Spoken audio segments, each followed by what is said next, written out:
అందరికీ praise lord. April 7 ఈరోజు దేవుని వాగ్దానము. మిమ్మును అనాథులుగా విడువను, మీ యొద్దకు వత్తును.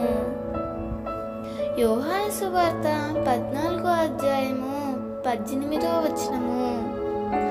ఈ లోకంలో మనుషులు నిన్ను అనాథగా విడిచిపెట్టవచ్చు, కానీ నీవు సేవించే ప్రభువు నిన్నెన్నడూ అనాథగా విడువడు. నీ పరిస్థితులు ఎంత తారుమారైనా పరమ తండ్రి నీ పరిస్థితులను మార్చి నిన్ను గొప్ప స్థితిలో నిలబెడతాడు.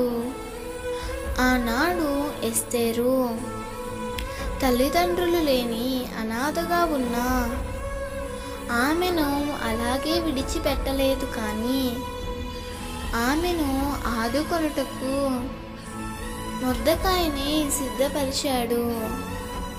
అంచెలంచెలుగా ఎస్తేరును ఆశీర్వదించి 127 సంస్థానాలకు రాణిగా చేశాడు.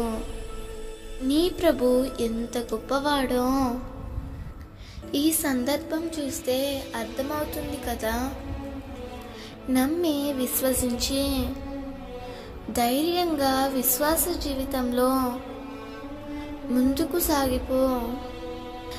దేవుడు ఈ వాగ్దానము నీ జీవితంలో నిశ్చయముగా నెరవేర్చునుగాక. ఆమేన్.